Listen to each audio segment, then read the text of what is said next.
25শে জানুয়ারি এক বিশেষ যোগ। টাকা পয়সা আসবে হু হু করে, ধনসম্পত্তি বাড়বে ঝড়ের গতিতে। কিন্তু কেন, কি আছে এই বৃহস্পতিবার? কি কিনবেন বৃহস্পতিবার? কখন শুভ সময়? কোন কোন জিনিস কিনলে মিলবে মা লক্ষ্মীর আশীর্বাদ? জেনে নেওয়া যাক এই সমস্ত প্রশ্নের উত্তর। বৃহস্পতিবার কি বিশেষ যোগ রয়েছে? 22শে জানুয়ারি সোমবার রাম মন্দিরে রামলালার প্রাণ প্রতিষ্ঠা হয়েছে। ঠিক তার 3 দিন পরেই অর্থাৎ 25শে জানুয়ারি বৃহস্পতিবার পড়েছে এক বিশেষ যোগ। জ্যোতিষশাস্ত্রে বৃহস্পতিবারকে লক্ষ্মীবার বলা হয়। লক্ষ্মীবারের বিশেষ গুরুত্বও রয়েছে। এই বৃহস্পতিবার রয়েছে এক বিশেষ যোগ। এবারের পূর্ণিমাতে গুরুপুরষ যোগ গঠিত হচ্ছে। বৃহস্পতিবার পুষ্য নক্ষত্র বলে গুরুপুরষ যোগ বলা হয়। এই যোগ থাকলে তা অত্যন্ত শুভ বলে মনে করা হয়।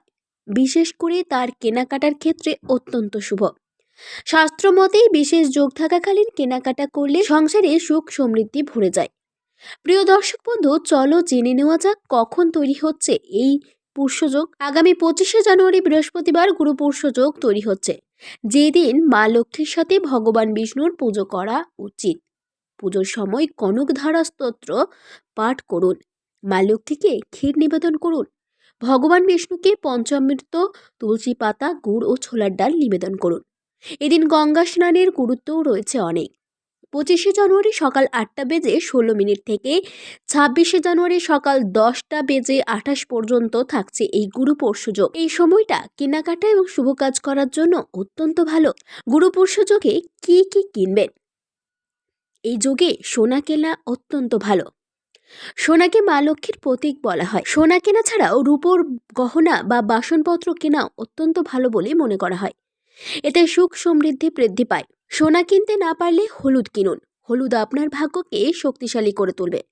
এছাড়াও গুরুপুরষ যোগে জমি এবং সম্পত্তি ক্রয় করাও অত্যন্ত শুভ বলে মনে করা হয়। পুজো সংক্রান্ত জিনিস যেমন বই, শঙ্খ, চন্দন এইসব কেনাও অত্যন্ত শুভ বলে মনে করা হয়। ভিডিওটি যদি আপনাদের ভালো লেগে থাকে তাহলে অবশ্যই চ্যানেলটিকে ফলো করো আর সাবস্ক্রাইব করে দিও।